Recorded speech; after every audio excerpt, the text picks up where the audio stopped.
Fair way, Gary. It did, into the left, and he's done Peter a great Hayes job. won this race last year with a filly called Lady of the Pines having its first start, so that's 2 years in a row for Peter Hayes winner. Peter's talking with Mark Aston. Yeah, it's thanks very much, Dan. Not a bad performance, that. Did you think she'd won? I was very tired. As she went past us, I thought she'd won, but then getting close to the line, I wasn't sure.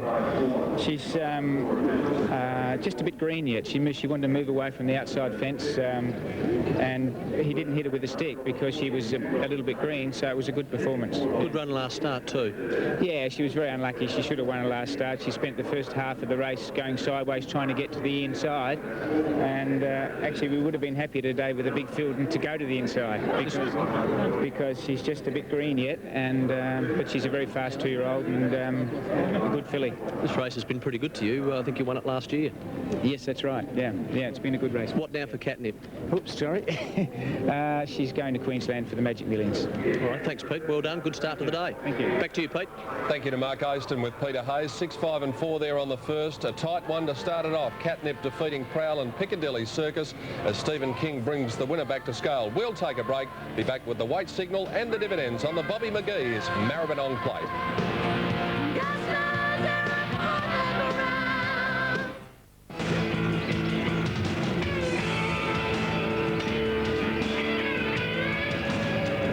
It might be early, but already a good crowd on hand.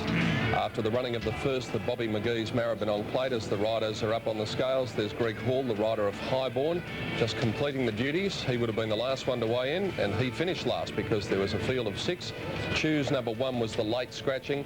The horses being told to go, and the correct weight signal is there. There will be deductions here on the course for the late scratching of Choose, but the numbers were 6, 5 and 4. Catnip the winner, Prowl second, and Piccadilly Circus third. The warning siren is sounding, but that is just the betting announcement. So Dan, these will be the totes on race 1. $9.40 and $2.90, Peter, for Catnip. Prowl at $4.40 and no third dividend, Piccadilly Circus. The Quinella in a field of 6, it's paid very well, $40.50, and the opening trifecta, $120.70. Recapping the time there, Pete, was 58.5, and it is correct weight, 6, 5 and 4 on race 1. 3 seconds outside Special's record, but of course they were 2-year-olds. Now let's take a look at this incident just after the line that Dan was talking about involving this horse Coed, which races in green with a white shamrock. You watch, there is contact here between Piccadilly Circus and Coed, and you'll see this horse stumble quite noticeably there. And she was very lucky to stay on her feet, Coed, and well done to Dan for picking that up just after the post, and she's just missed out on third placing. Now here are the dividends on race 2, and as we look through them, let's get the thoughts first of all of Jenny Chapman. Well, Peter, I'm going with number 4 here, Oak Crest. You go back to his last effort behind Olokai and Raging Force. That form is proving to be very good with Raging Force coming out and winning, and I think the extra distance will suit, so definitely one of the chances. Number 1, Tosca King, a horse that's very consistent. Number 9, Revolutionary. Rich, what did you like? Well, I like number 6, Pete, and I was sort of wondering how you were going to pronounce that. Well, I think it's pronounced Wakapapa, isn't it? Well, actually, I think in the Maori language, the WH is pronounced F. And how would you pronounce that? Well, okay, so you've gone for number 6 in race 2. Yeah, thanks, Rich. Let's see. Peter, I thought a horse in this number 3, Cape Dance, has had terrific form in the country cups, and I just thought this was a little bit weaker class, and I thought Cape Dance, trained by Jimmy Mason, Brent Stanley to ride, I thought it could get away with the race, number 3. Yes, I've gone for Cape Dance number 3 in what is a pretty wide open affair. The pin and win handicap at 5 minutes after 12. As I said, plenty of people still rolling into the course, and we have mentioned a couple of times it is family day. It's a great day to come out and enjoy the sunshine and enjoy the space on the lawns. There hasn't been much of that simply because the crowds have been so big. It's going to be a record-breaking carnival. They'll beat the 247,000 of the combined 4 days of last year without any problems at all. The presentation is ready after the first, so let's go down to the mounting yard and our Master of Ceremonies. Once again, good morning to Rob Gaylard. Yes, good morning. Thank you, Peter. Good morning, everybody. The Bobby McGee's Maribyrnong Plate, of course. Mr. D.H. Reid, the OAM, is representing the VRC here to begin our presentations here today. But Mr. Brett Wilson, the General Manager of Bobby McGee's, if I could call forward. Thank you, Brett. Thank you, Rob. Members of the committee, distinguished guests, ladies and gentlemen. Well, Bobby McGee's has been associated with this Spring Carnival for the past 6 years. And in that 6 years, we've seen some fantastic races, and this year is no exception, and I think they do it bigger and better every year. For the winners, I think we must be a good luck charm, because this exact connection won it last year. Peter Hayes and Stephen King. And on behalf of Bob McGee's at Ridges Melbourne, I'd ask Emma Bolling to come forward and accept the trophy on behalf of the winning connections. Thank you. It's almost... And well done to all the connections of Catnip, the winner of the first from the Bobby McGee's Maribyrnong Plate, one of the night spots in Melbourne that has no doubt been jumping in this great week of partying that goes on. And congratulations to the winning connections and to Stephen King and Peter Hayes after the first. All right, well, the sixth event today, in fact, is the Chrysler Stakes. It's the big one. It comes up at 2:45. It is one of the most difficult races over the carnival generally, and we've got number 10 Ravada out and also number 17 Prefer an Angel, so we've got a field of 16 to run. And Jen, as we said before, really you could have a heap of tips in this and still miss the winner. Yes, another horse that I was giving you a chance to, Peter, was Tamper Lane. He led in the Cox Plate, and it really isn't his style of racing. I do think he can go better here from behind. And he pulled really hard too. Gavin had to ride him on one rein, I think, in the Cox Plate. Yes, and Cliff Brown, well, he's just having a sensational time as a trainer now, isn't he? Yeah, third in the Melbourne Cup with Markham. And unlucky, mind you. Very unlucky. Yes. Well, your selections? Will Fly, number 12 from number 11 Prairie, number 2 Tamper Lane. And what about an outsider, Jen? Outsider Mono's Cove at the odds. Big odds. It's around about the $80 mark. Now, Richard Friedman, what are your selections? Well, I think that number 7 Holy Roller will start favourite, but I've gone with the stablemate number 11 Prairie. I think her run the other day was fantastic, so I'll stick with that. For second, I like Holy Roller. I think he's a really tough horse, a huge horse, and he'll go well today as well. For third place, I guess I'll stick with Bradson. His form's been good all spring, and the outsider, I'll go with our mare Derobe. And Johnny Letts, what about your selections for the Chrysler Stakes? Well, Pete, looking through the Epsom, it's been a great guide over the carnival, the Epsom handicap down here this year. I thought King Ivan, number 4 to win. I thought his run in the Epsom was an enormous run. I thought Catlin opening to run second. Third, Tampa Lane, I thought it was a very good run in the Epsom handicap as well. And for the roughie, which is not very rough, is number 11 Prairie. Well, my selections in the race, I've gone for Pengaloo, the Toorak handicap winner. I thought his run in an unsuitable race here on Saturday was very good down the straight, and I think he'll be hard to beat at good each way odds. The Hayes dynasty really have had a tremendous run of success in this race. Holy Roller, number 7, to run second. Terrific effort at Moonee Valley. I thought Moss Downs' run in the Cox Plate was outstanding, and I think the best outsider, like Jen, I think Will Fly with no weight is definitely a chance. But there is one horse today that a lot of people are going to come here to see, and that is this fellow, Holy Roller. He is a giant of the turf. I've got to make it show,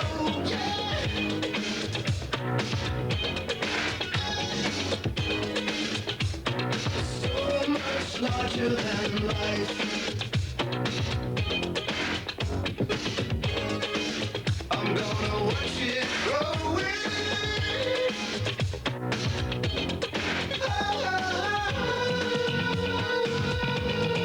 Look at the size of him, all 18 hands of him. Holy Roller, he weighs around about 700 kilos. He is the biggest horse in training, and he really is developing a cult following, and he'll be going around in the big race today. Time to let the panel go off and do their duties. Jen, see you down the mounting yard. Yes, we'll be there. Look forward to it. Richard Friedman, good luck for the rest of the day. Thanks, mate. And I've really enjoyed being here this year. It's been fantastic. May even get back next year. Oh, look, we'll have a talk to you about that a bit later on.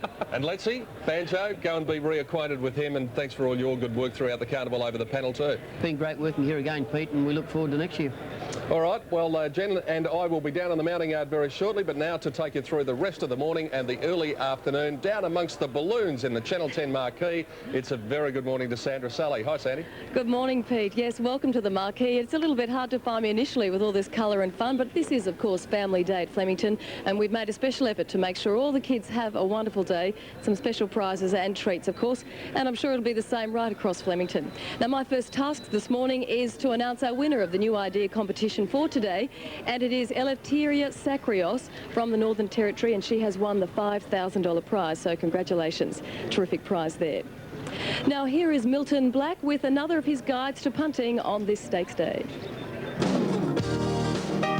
Leo, A good tip from a friend may net you big wins. Follow horses with names suggesting blaze, celebrations and enthusiasm. Lucky numbers 1, 4 and 6. Virgo, set yourself a budget and stick to it. Choose horses with names suggesting apparel, performance and work. Lucky numbers 2, 5 and 8. Libra, dollars seem to be flying in all directions today. Back horses with names suggesting appreciation, diplomacy and teamwork. Lucky numbers 1, 5 and 6. Scorpio, you can break the bookies if you follow horses with names suggesting demolition, mystery and promise. Lucky numbers 4, 6 and 7.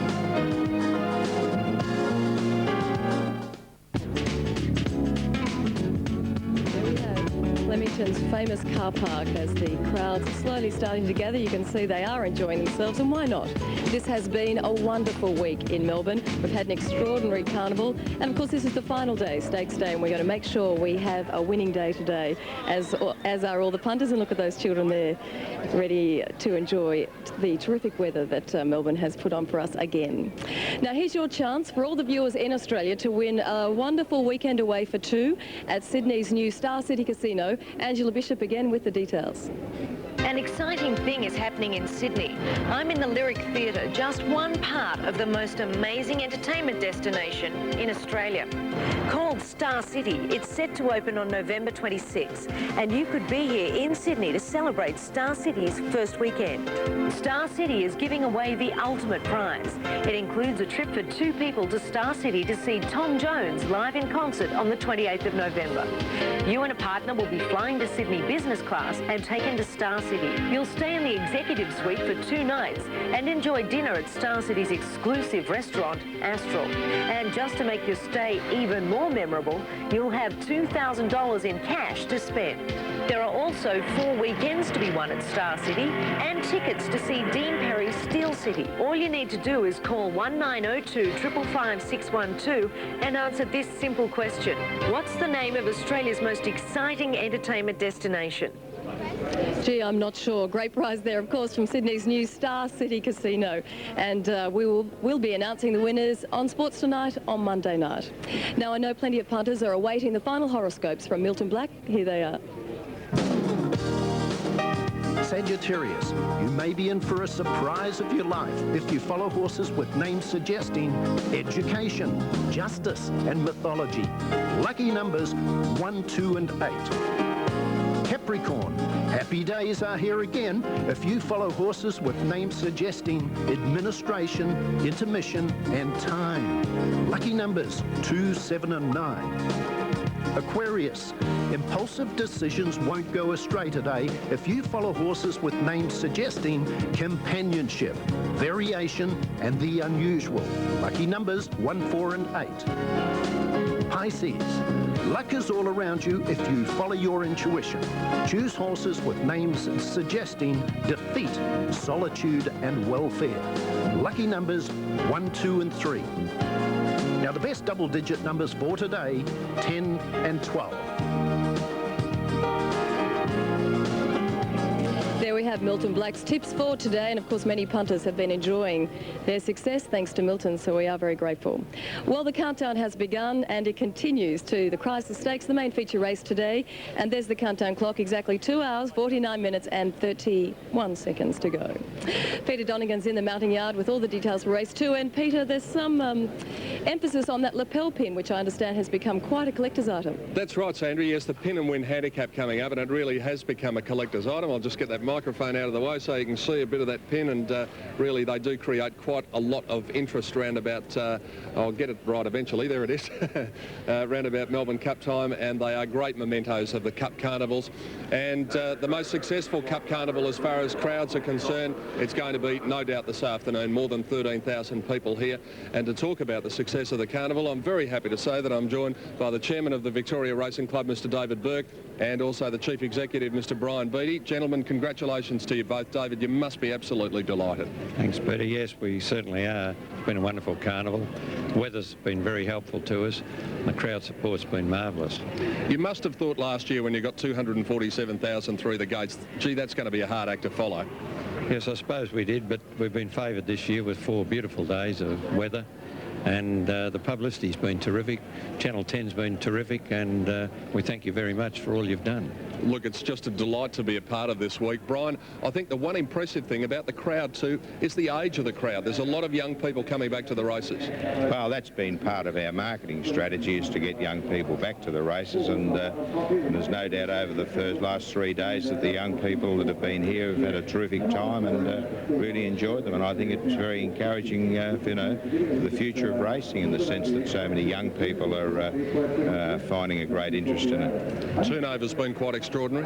Yeah, the wagering side of it's been excellent, especially on Cup Day and Derby Day, and the bookmakers have had a bit of a thrashing, but they seem to thrive on that type of thing. And the Melbourne Cup itself was a great race with the finish, and the favourite winning Might and Power, so that the favourite winning the Oaks. So it's been a marvellous time for the punters as well as everyone else. And as David said, the coverage of Channel 10's been colossal, and really the whole press coverage of the whole carnival has been excellent. It just gets bigger and bigger each year. Gentlemen, again, congratulations to you both. It is going to be a hard act to follow next year, but I'm sure that the Melbourne Cup will live up to its ever-growing reputation as one of the great events in the land. Well done.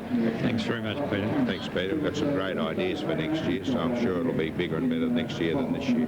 Can't wait to get back here already. Okay. Thanks, gentlemen. Brian Beattie, the Chief Executive of the VRC, and also Mr. David Burke, the Chairman of the Victoria Racing Club. Now I'm joined once again by Jenny Chapman as we look at Tosca King going out for the Pin and Win Handicap. Jen, race 2 at 12:05. Greg Childs in the saddle. Well, I think from barrier 1, Tosca King might be able to box seat there, and the step up to 1800 metres should suit him as well. He's been racing pretty well, so definitely a chance in the race. And in race 2, we also go to number 2, and that is Shearer Claude, Damien Oliver, the rider. Yes, well, a bit of a one-pacer, this fellow. The 1800 metres will probably suit, stepping up from the 1450 metres last start. I've left him there with a place chance in the race. 3 is Cape Dance, Brent Stanley, the rider. A good run in the Geelong Cup by Cape Dance there. He's quite a good horse, and he's a capable horse in this type of company as well, so definitely there was some chance because he is fit. Number 4, Oakcrest, Stephen King for John Maher. Settled last and flew home to beat Olokai and Raging Force. Now that form is very good.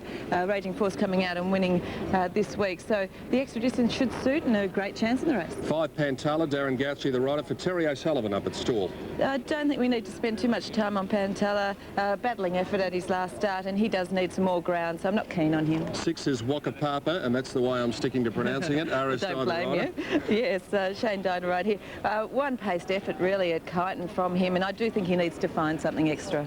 And I mentioned a good friend of ours, Drew Morford, and his wife Kaz are involved in number 7, Royal Mystique. Not a bad run the other day. Peter Merton's in the saddle. No, he's been quite consistent in probably weaker company than this though, Peter, so a little bit more difficult, and I'd probably prefer to see him in something easier. Yeah, I think she's probably a reasonable odds, say, yeah. yes. And 9, Revolutionary, Brian Werner, the rider. Both runs in have been excellent, this horse. Didn't have a great deal of luck at Moe, and 57.5 comes in with 52.5 here. I think a very good chance. Whiz through your selections here, Jen. Okay, number 4, Oakcrest from number 1, Tosca King, and 9, Revolutionary. And it's Cape Dance for me, Dan, in race 2. 4:30 now, number 1, Tosca King. Just favourite, Shearer Claude 670, Cape Dance at 5:30, and Oakcrest at 4:70. Clearly they're the top 4 in the market. Revolutionary at $18. Over the page, Chenwood at really good value on the tote at $23. That's the outlook on the tote for race 2 at Flemington. On this glorious Saturday afternoon, runners on their way to the stalls for race 2, the Pin and Win Handicap will return to Flemington in a moment.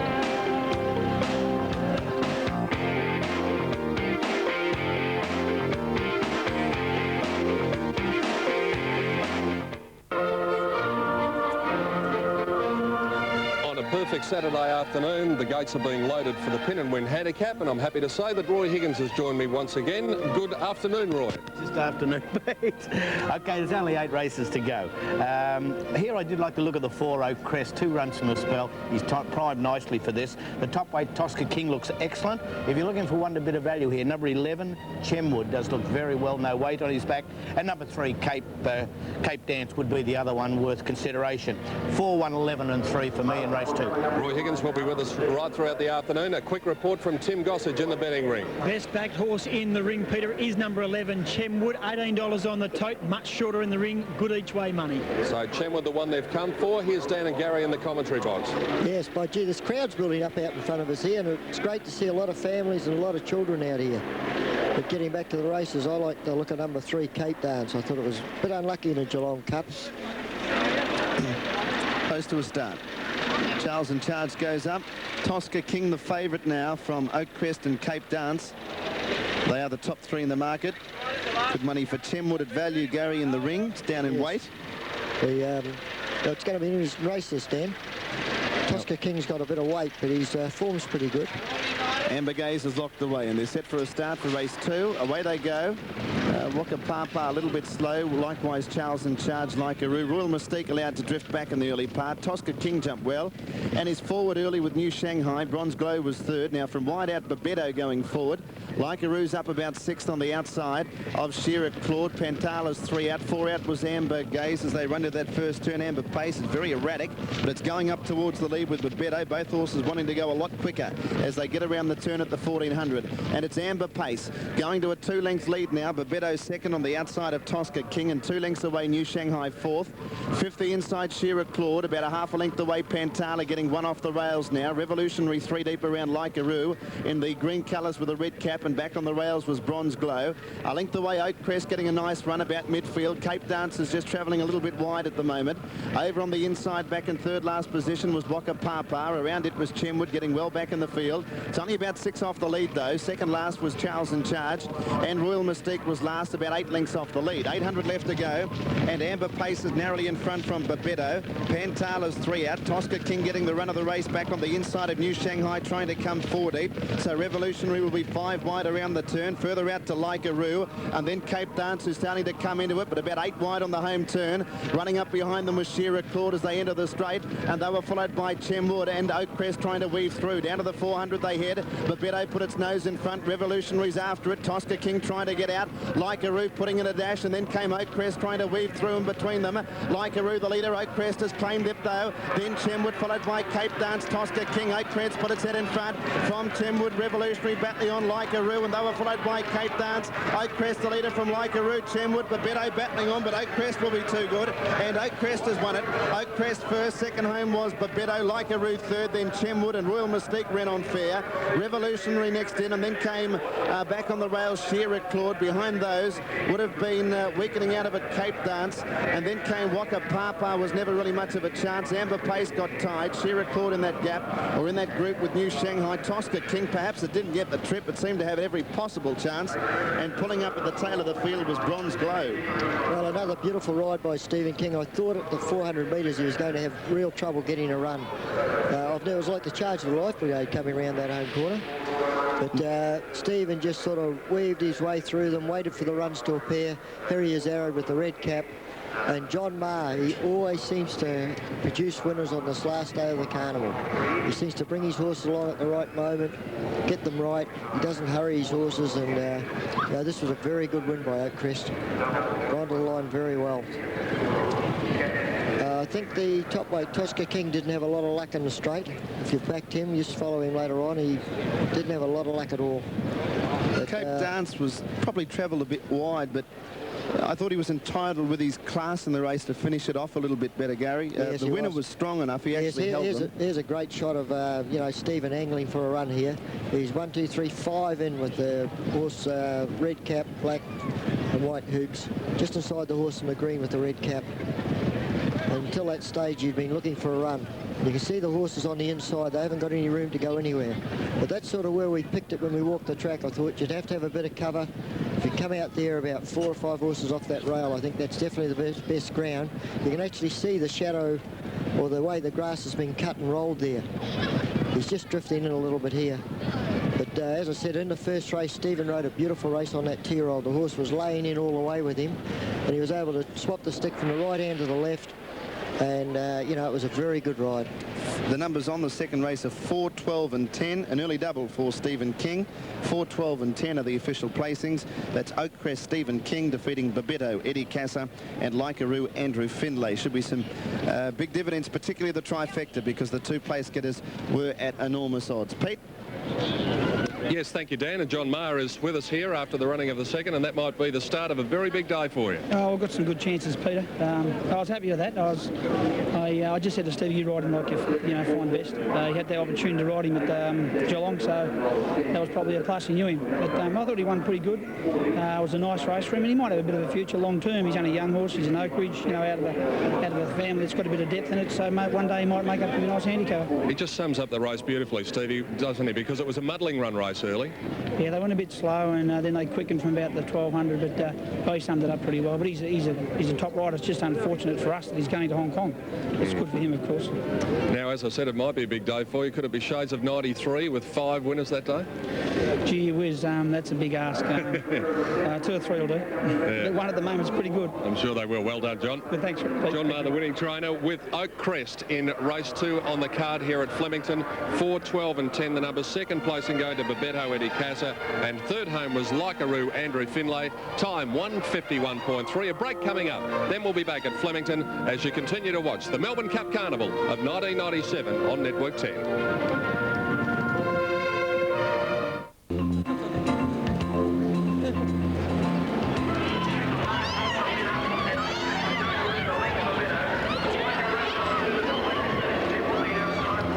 Connections there after Oakcrest took out the Pin and Win handicap race 2 today, and it may be a very big day for the stable. You never know. John Maher, as we said, back in 1993 on this very day, trained 5 winners, and he's got a good chance of getting 2 or 3, as he said, but maybe a couple more. You never know. It's going to be a big day for the camp. Now, Mr. Des Gleeson going through the ritual and about to register correct weight on race 2 for the numbers 4, 12 and 10. Margins there a length and a quarter by a long neck, and the time 1:51.3. With the weight signal, here's Dan Malicki with the dividends on race 2. Oakcrest returns $4.30 the win and $1.60 the place for your $1. 12 Babetto at $8.80 and 10 Laikaroo $11.10. Quinella $110.40. The trifecta $4,161.10. And the race-to-race double, if you follow Stephen King, it would have been a Monty for you, Pete, because it's returned $46.70. Thank you, Dan. There are the dividends on the second. The third is the Totally Wild Stakes, sponsored by Network 10 at $12.45. We've got no scratchings, a field of 9. What about a quick tip, Dan? Well, I like number 3, Mighty Impulse. He's just been racing in terrific form, Peter, a 3-year-old here. And you go back on his run at Sandown, it was a huge effort there after racing wide. And he rounded them up at his last start as well. So a very good chance once again. Number 4, Accused. I thought he came into the race with a good chance. And I know you like number 5, Desert Light. I was giving him a chance as well. Yeah, I just thought on the run the other day, and they're wrapping Antiquity, saying it's a pretty smart horse. Well, I thought, well, Desert Light definitely had to have a chance. And there you see the tote figures on race number 3 on the card. So Desert Light for me, and for Jennifer, it's Mighty Impulse number 3. That third race at 12:45. Time now for the presentation after race 2. Here's Rob. The Pin and Win handicap presentation time, and we welcome to the microphone, representing the VRC, Sally Chenside. Thank you, Rob. Ladies and gentlemen, the Pin and Win competition is another very successful innovation the VRC has presented to add to a wonderful Cup week. The draw for this competition, with $35,000 worth of prizes, will take place in the Mounting Yard at 2:21 this afternoon, and I wish you all the best of luck. It now gives me great pleasure to make this presentation for this race to Mr. Tom James, the owner of Oakcrest.